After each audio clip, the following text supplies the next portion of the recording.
The communication chamber was cold and bright. Metal walls reflected the harsh light from overhead panels. Commander Victor Zion sat at the head of a long table, his gray skin reflecting the light like polished stone. His 4 eyes moved across the screens, showing Earth below. The planet looked small and weak from his position in orbit. Lieutenant Commander Paul Hayes walked into the chamber. He was human. His skin was pale, his frame smaller than the Varathi soldiers who lined the walls. But his face showed no fear. Victor watched this weak creature approach the negotiation table. In 17 years of conquest, Victor had never met a Deathworlder who walked without trembling. Victor began to speak. His voice was sharp and cold. "Your species has been given a choice," he said. "Surrender your world to the Varathi Empire, or watch your civilization burn. You have 72 hours to decide." Paul sat down slowly. He looked directly at Victor without looking away. "We will not surrender," Paul said. His voice was calm and steady. "Earth is faced worse than your fleet." Victor felt anger rise in his chest. He had conquered 17 star systems. Entire civilizations had fallen before his armies. The Varathi were the most advanced species in the galaxy. No one spoke to Commander Victor Zion with such confidence. "You are a primitive Deathworlder," Victor said. His tone became harsh. "Your ships are ancient. Your weapons are toys. Your people cannot even survive in normal space without protection suits and vehicles. The Varathi have evolved beyond such weakness." Paul did not move. He did not show anger. He simply spoke the truth. "You call our world a death world because it is harsh," he said. "We have survived ice ages. We have lived through volcanic winters. We have hunted and been hunted. We have starved and learned to grow food. We have built civilizations and watched them fall. We have done all of this without the help of superior technology. Humans know how to survive. We know how to refuse to die." Victor stood up from his seat. The meeting was over. He would not waste more time with a primitive creature who did not understand the gap between their species. "You have 72 hours, he repeated. "Use them to say goodbye to your families." Paul left the chamber. He walked through the corridors of the Varathi ship with his head high. The soldiers around him did not frighten him. He had one mission now. He had to warn Earth. The negotiation had failed. The invasion would come. Back on Earth, the alarm sounded across every military base, every government building, every city. The decision was made. Humanity would fight. Paul received his orders in a secure command center buried deep underground. The military leaders knew the odds. The Varathi fleet contained more firepower than all human weapons combined. But they had no choice. They would stand and fight. Paul drove home through the streets of his city. People were running, screaming, trying to gather their families. The news had spread quickly. Some people were crying. Others were packing bags. Children were being moved toward the underground bunkers. At home, Paul's daughter was waiting at the window. Her name was Lucia. She was only 9 years old. She had dark hair and serious eyes. Paul picked her up and held her close. His wife, Margaret, stood in the doorway with bags packed. She had already prepared everything. "Are we going to the bunker?" Lucia asked. "Yes," Paul said. "We have to go now. Will you come with us?" Lucia asked. Paul did not answer. His wife knew the truth. The soldiers would stay to fight. Many of them would not return. Paul held his daughter for a long moment. He breathed in the scent of her hair. He felt her small heart beating against his chest. That night, in the bunker, Lucia could not sleep. Paul sat with her and told her stories. He told her about the animals of Earth. He talked about how different creatures survived in different ways. Some animals were strong and powerful. All of some men powerful. Some were clever and fast. But some animals, the smallest ones, were the most stubborn of all. There is an animal called the honey badger, Paul said. It is very small. It has no special powers. It is not the strongest. But it does not understand the word surrender. If a lion tries to take its food, the honey badger attacks. If a rhinoceros blocks its path, the honey badger charges. It does not calculate whether it will win. It simply refuses to back down. Lucia looked up at her father. Does the honey badger ever win? She asked. Always, Paul said. Because nothing wants to fight something that refuses to lose. The next morning, Paul kissed his wife and daughter goodbye. He walked toward the exit of the bunker. Behind him, Lucia watched him leave. She did not cry. She had understood something in her father's voice. He was going to fight like the honey badger. He was not going to surrender. Above, in the cold black of space, Victor prepared his invasion fleet. He looked down at Earth. He had conquered 17 worlds. This would be 18. His empire would grow. The Varathi would reign forever. He did not think about the small creature who had sat across from him in the negotiation chamber. He did not consider the possibility of defeat. But somewhere below, on that small death world, a species was preparing for war. A species that had survived for hundreds of thousands of years by refusing to accept the inevitable. A species that looked at the overwhelming odds and decided to fight anyway. The honey badger does not understand surrender. It does not know the meaning of impossible. It simply attacks. Earth was about to teach the galaxy what happened when you faced an enemy that thought the same way. Dr. Margaret Sullivan sat in the underground research facility. Monitors lined the walls. Data filled every screen. She was not the Margaret who was Paul Hayes' wife. This was a different Margaret. She led Earth's military research division. Her job was to find the weakness in the Varathi armor. The facility was carved into solid rock 2 kilometers underground. The walls were reinforced with steel. The air was cold and dry. 72 hours had become 58. The Varathi invasion would start soon. Margaret stared at the captured Varathi technology spread across her work tables. Pieces of starship hull, broken communication devices, damaged circuit boards. These were the fragments from previous encounters. For years, human scientists had studied them and learned nothing. The Varathi technology was simply too advanced, but now Margaret was looking at the data differently. She was not trying to match the Varathi in raw power. That was impossible. Instead, she was looking for cracks. Every system had weaknesses. Every technology had flaws. She just had to find them. One of her engineers, a young man named David Chun, approached her desk. He carried more data. "Dr. Sullivan," he said, "I think I found something. Look at this." The data showed the structure of a Varathi communication network. It was complex. Thousands of connections. Billions of data points. But there was a pattern. A unified command structure. A central hub that connected all the ships. They are all connected to one main quantum-encrypted communication system, David explained. Every ship sends signals to this hub. The hub processes the commands and sends them back out. If this hub fails, the fleet becomes isolated. Each ship would be operating alone. Margaret looked at the data. Her mind was already working. How is it protected? She asked. Military encryption at the highest level, David said. Varathi quantum encryption. We do not have the technology to break it. Margaret did not look away from the screen. We do not need to break it, she said. We need to infiltrate it.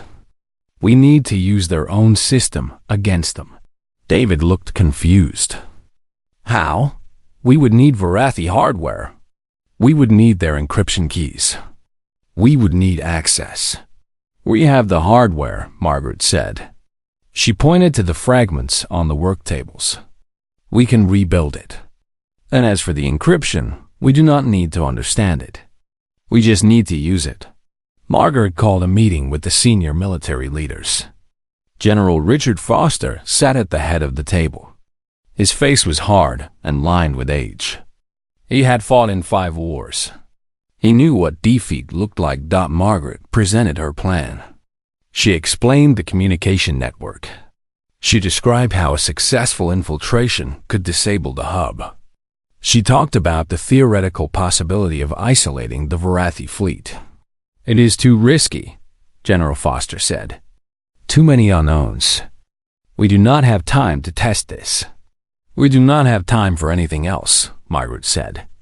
Her voice was sharp. We cannot fight them in open combat. They will destroy us. Our only chance is to use their arrogance against them. They believe in their technology. They believe in their superiority. We use that belief to infiltrate their system. And if it fails? Foster asked. Then we lose nothing we were not already going to lose, Margaret replied. But if it works, we have a chance. Foster was silent for a long moment. Then he nodded. Do it. You have 48 hours. Margaret assembled her team. Programmers, engineers, physicists, experts in quantum technology, computer hackers. The best minds Earth had to offer. They worked in the underground facility without sleep. Coffee cups piled up on desks. The air became thick with exhaustion. The first problem was rebuilding the Varathi communication device. It took 18 hours. The device looked like nothing human engineers would create. It was organic and mechanical at the same time. The circuitry seemed to flow like water. But finally, they had a working replica. The next problem was accessing the encryption. A young programmer named James Rodriguez stared at the encryption code for hours. His eyes became red from fatigue. His hands shook from too much caffeine. But gradually, he began to see the pattern. It is not random, James said. His voice was hoarse. It is mathematical. The Varathi believe the encryption is unbreakable because it is based on quantum mathematics that we cannot understand. But they do not know that we can copy the pattern without understanding it. We can record the encryption signature and replay it. Margaret listened. She understood immediately. Can you do it? She asked. Maybe, James said. I have never tried anything like this before. But the theory is sound. If we can record the signature from a legitimate Varathi transmission, we can use that same signature to trick the system into accepting our infiltration code. They set up the equipment. They waited for the next Varathi communication transmission. When it came, they captured the signature. The room fell silent as they worked. The only sounds were the clicking of keyboards and the soft hum of machines. Finally, after 42 hours of work, Margaret stood in front of the communication device. She held a small data core in her hand. The device was ready. The infiltration code was loaded. All they had to do was send it. She looked at the faces of her team. They were exhausted. They were afraid. They knew what would happen if this failed. But they also knew that without this, Earth would fall. Margaret inserted the data core into the device. She activated the transmission sequence. The device hummed. A pulse of energy flowed through the quantum encrypted connection. For 8 seconds, part of the Varathi communication network went dark. When the signal returned, the entire team knew they had done something impossible. A tiny part of the Varathi fleet had become isolated. For just 8 seconds, the unbreakable had been broken. It works, Margaret whispered. She looked at her team. We can do this. We can win. But there was no time to celebrate. The real work was just beginning. They had to expand the infiltration. They had to scale it up. They had to be ready to launch a full attack the moment the invasion fleet arrived. Above them, in the cold of space, Victor moved his ships into position. He was ready to begin the invasion. He did not know that humanity had just cracked the foundation of his empire. He did not know that his greatest weakness was about to be exposed. The honey badger was preparing to strike. Commander Victor Zinn had lost his patience. The 72 hours of negotiation were finished.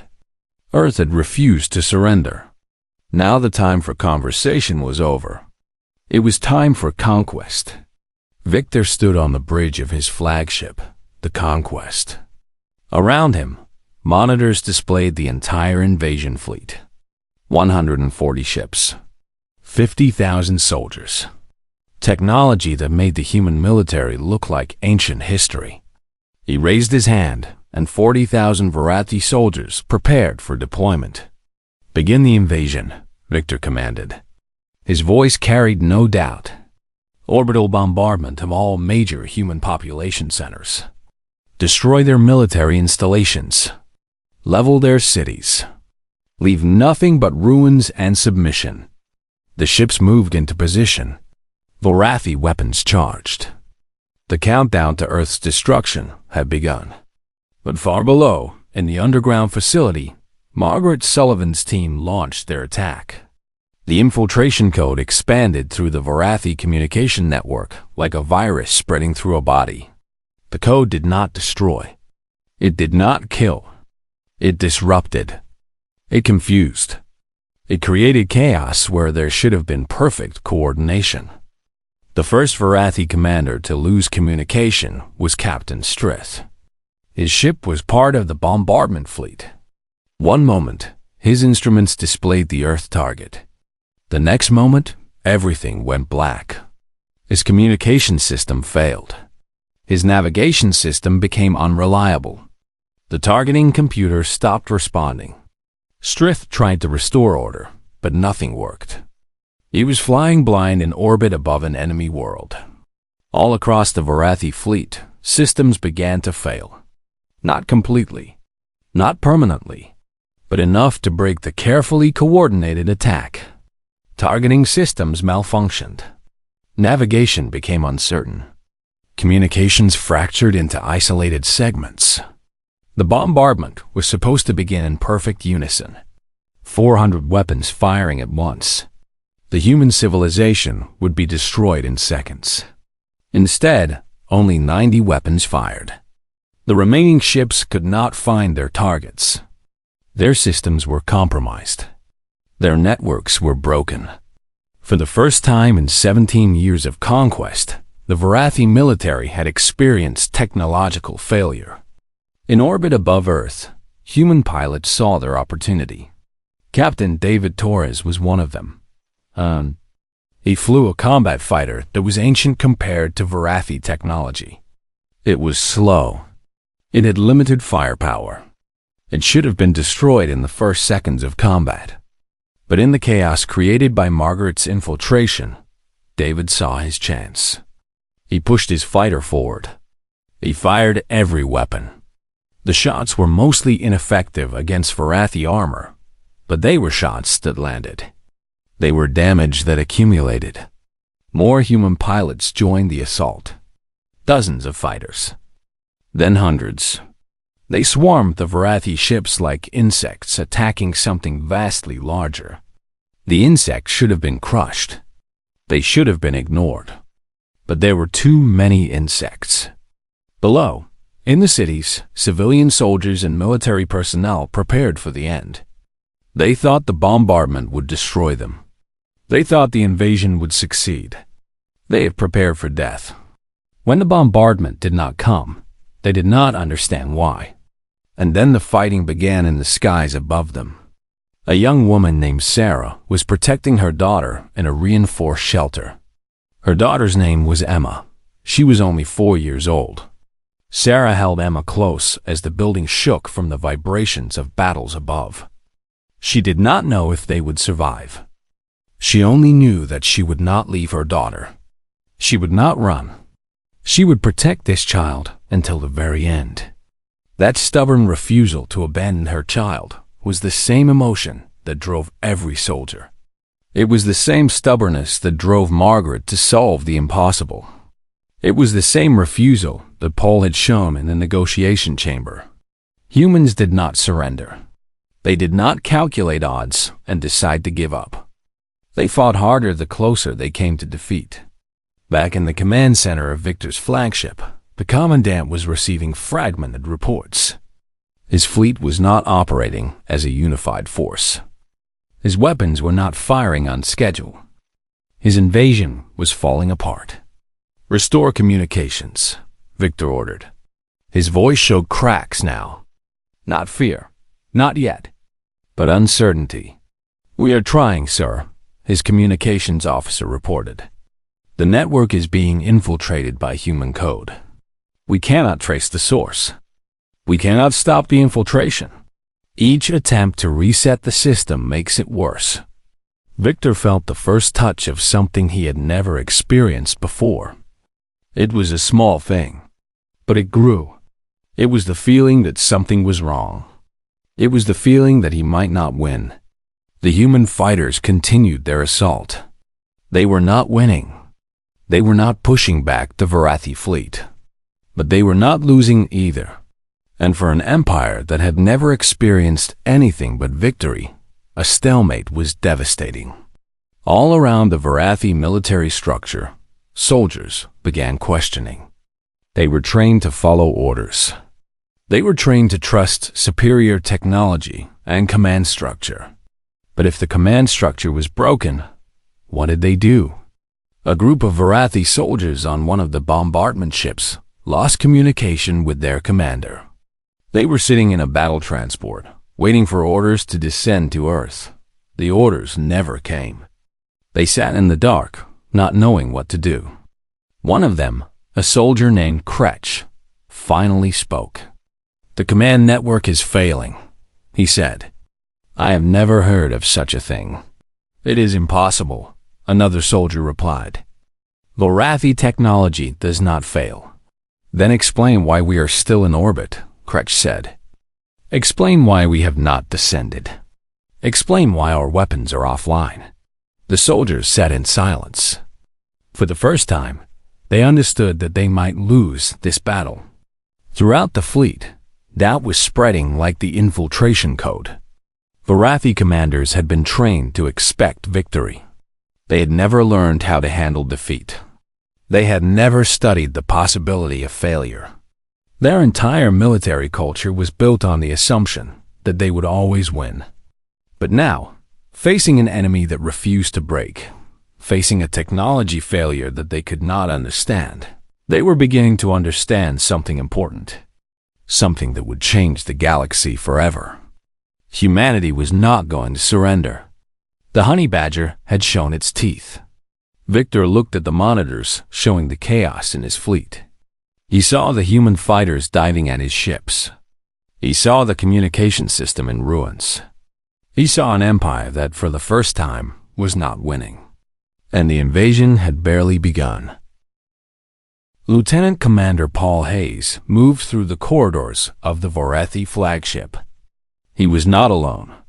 Behind him were 12 soldiers, the most elite warriors Earth had to offer. Their mission was simple. They had to reach the command core of the ship.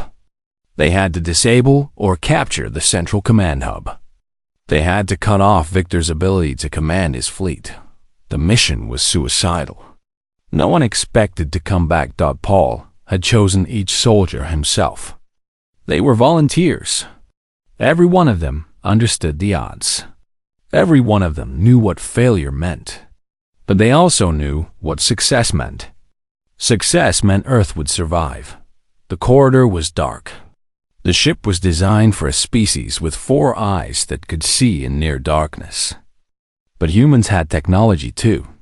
The soldiers wore thermal imaging that showed the heat signatures of the Varathi. Guards ahead. Paul moved forward with his weapon ready. Behind him, the soldiers moved in perfect formation. They had trained for this. Not specifically for a Varathi flagship. But humans had trained for combat in every environment, every condition, every situation. Humans had learned to fight in deserts, forests, mountains, and frozen wastelands. Fighting in an alien spaceship was just another battlefield. The first Varathi guards appeared around a corner. Paul fired without hesitation. The human weapon was less powerful than Varathi technology, but at close range, it was effective. The guards fell. The team moved deeper into the ship. They encountered resistance at every turn. Varathi soldiers appeared from side corridors. They tried to stop the human infiltration team, but they were defending a ship that had never been designed for internal combat. They were trying to coordinate an assault through a broken communication system. Paul's team used that advantage. They used the corridors that the Varathi had designed for their own much larger bodies. They used ventilation shafts and maintenance tunnels. They used every trick that humans had learned fighting in their own cities, their own buildings, their own territory. One of the soldiers, a woman named Lisa, took a Varathi weapon blast to her shoulder. Blood ran down her arm. She did not stop. She did not cry out. She kept moving, kept fighting, kept moving forward. "Keep going," she said when Paul looked back at her. "I am still alive. I can still fight." That was all that mattered to humans. Still alive meant still fighting. Still fighting meant still possible. They reached the command level. This was the heart of the ship.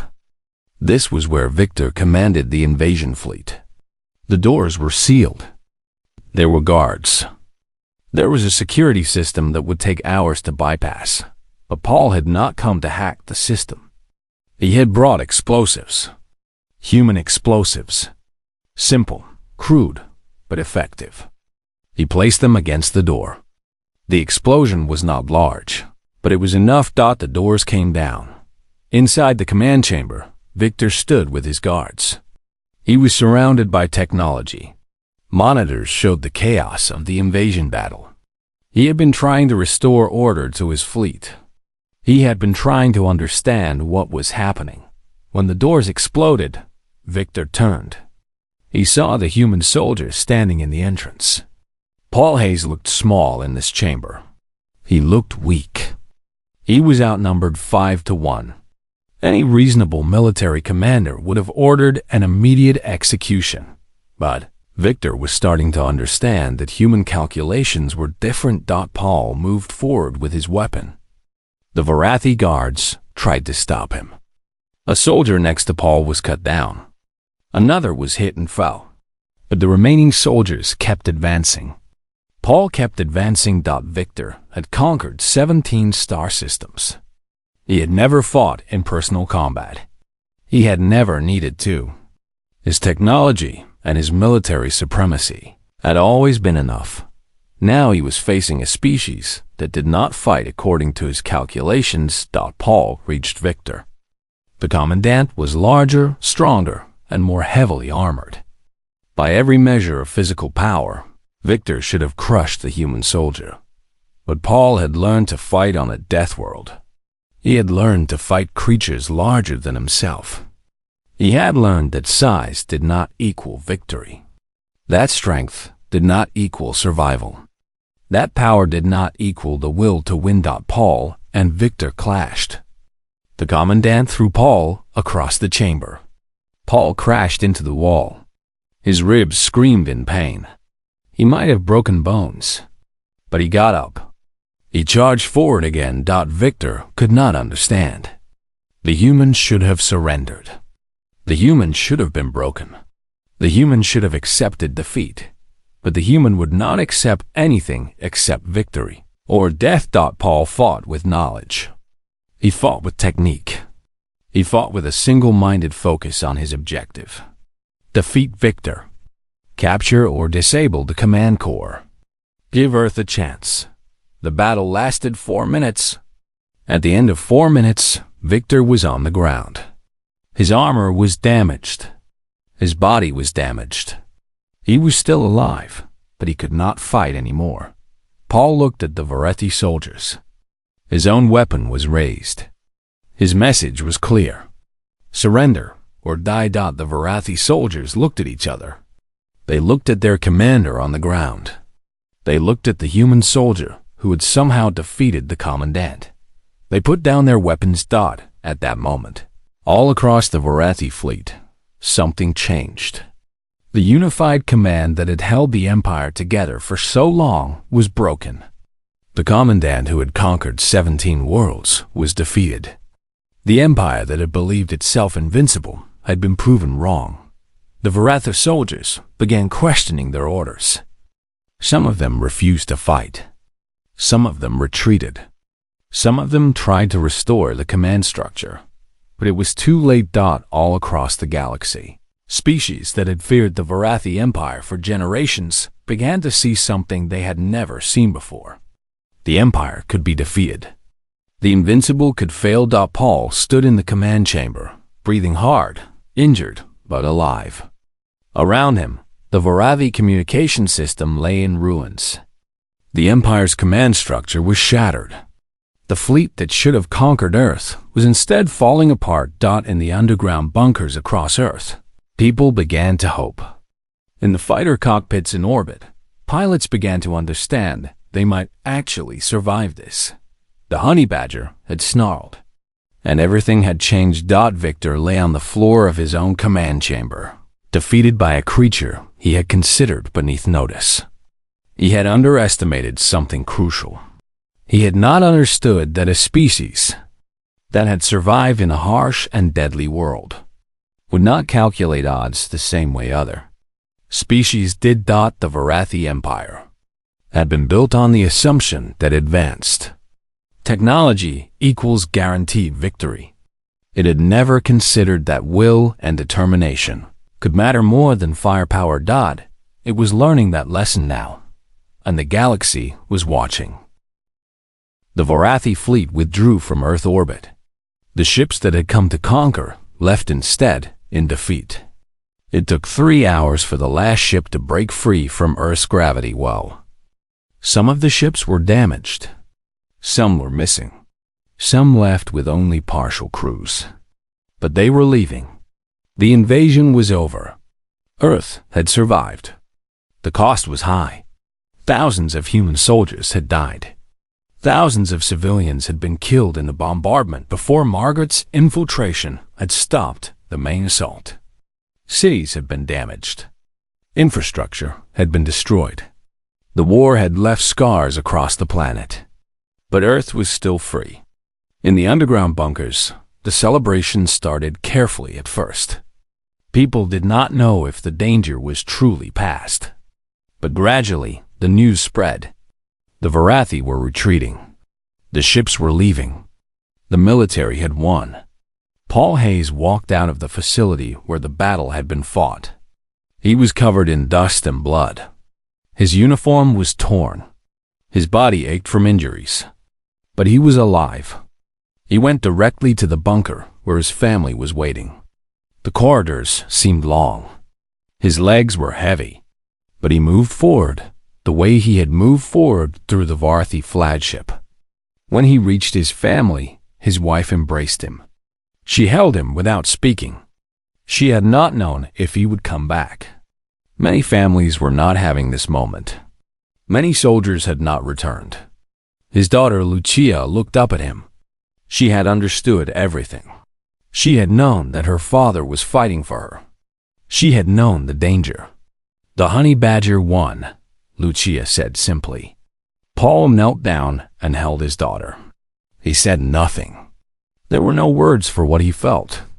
Above, in the skies over Earth, human pilots celebrated.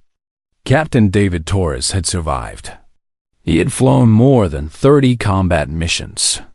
He had seen his fellow pilots die.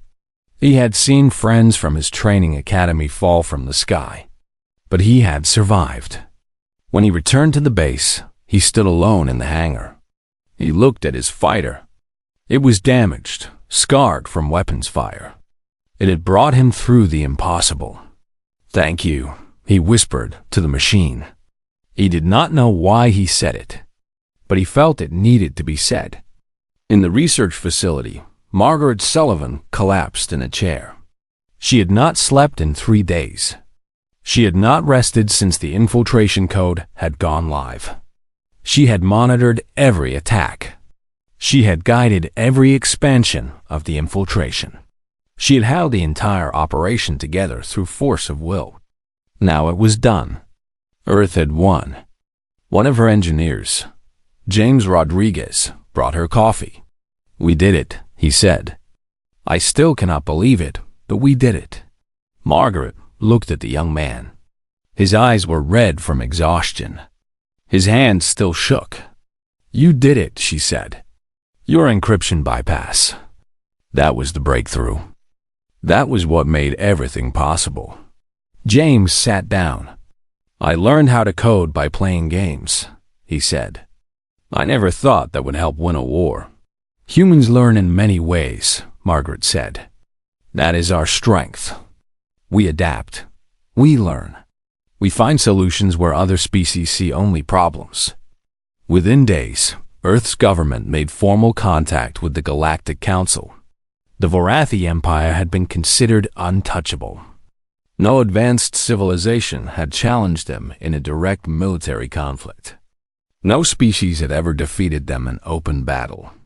The galactic community was stunned. An emergency session of the Galactic Council was called. Representatives from 43 different species attended. The news spread through the galaxy faster than light could travel. The Vorathi, who had conquered 17 star systems, had been beaten by a primitive Deathworld species. It did not make sense. It violated everything the galaxy understood about advanced technology and military superiority. A human ambassador named Catherine Mitchell was invited to address the council. She stood in the massive chamber, surrounded by species of all sizes and shapes. Some had 4 arms.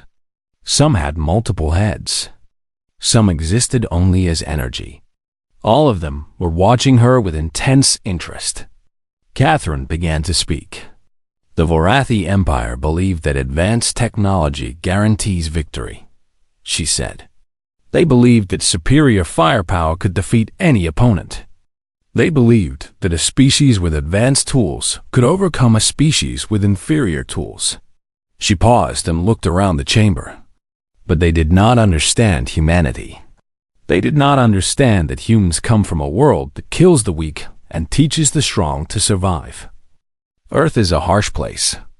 Humans have evolved in an environment where survival means adapting to danger, not surrendering to it. An alien representative with crystalline skin interrupted. "Are you saying that emotion overcomes technology?" it asked. "That determination matters more than power?" "No," Catherine said. "I am saying that humans use both. We use technology, but we also understand that technology can fail. We understand that systems can break.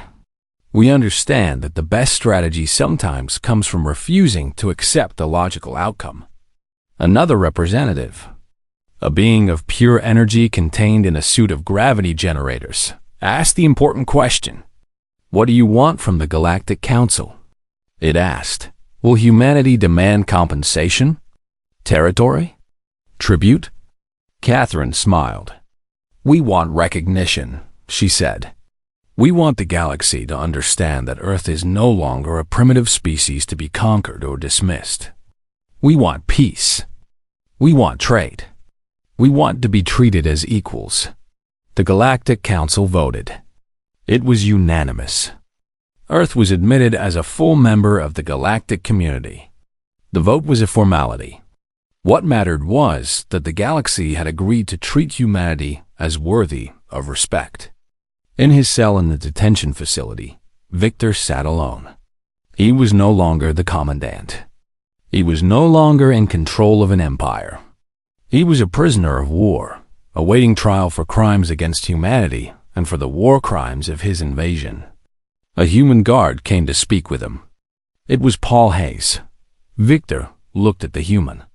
"I do not understand how I lost," the Vorathi said. His 4 eyes reflected the light. "By every measure, my empire was superior. My technology was better. My military was more advanced. I should have won. Paul sat across from Victor. You calculated the odds, Paul said. And you believed that calculation guaranteed victory. You did not understand that humans do not play by those calculations. You did not understand that a species which evolved in a harsh world does not accept defeat simply because the odds say defeat is inevitable. Victor was quiet for a moment. Your daughter, he said. In the negotiations you mentioned you had a daughter. Did she survive?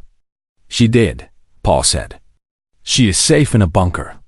She is already asking me when she can go back to school. Victor made a sound that might have been a sigh. I had a child once, Devarathi said, before I became commandant. I left to pursue the conquest. I chose to believe that the empire mattered more than my family. I thought that was the way of a warrior. Paul said nothing. There was nothing to say. Your species understands something my empire forgot, Victor said.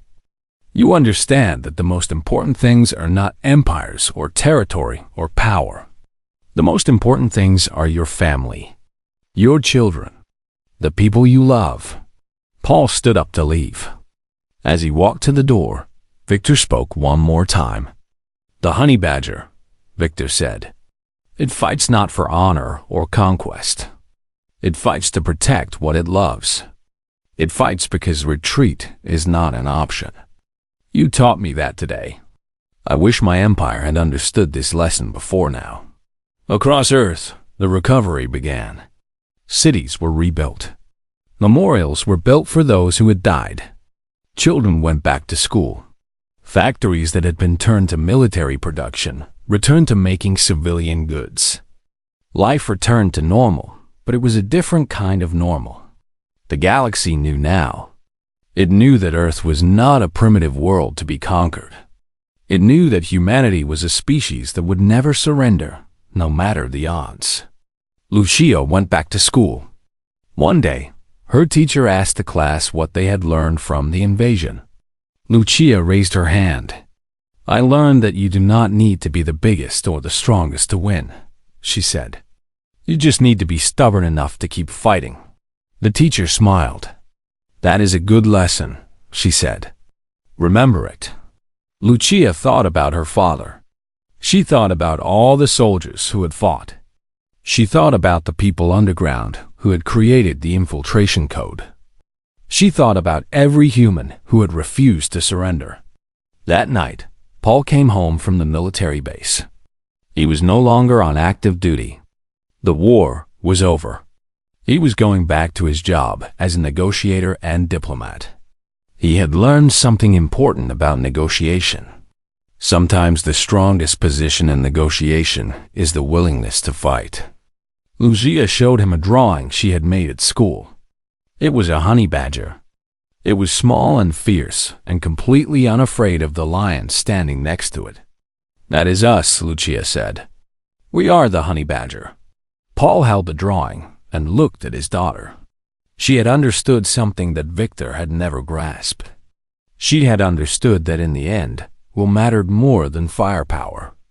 Determination mattered more than technology. The refusal to surrender was the most powerful weapon any species could possess. And Earth, the primitive death world, had taught that lesson to the entire galaxy. The honey badger snarled, and the empire fell. That was the story that would be told for generations. That was the moment when humanity's place in the galaxy changed forever. Not because they had become more advanced. Not because they had developed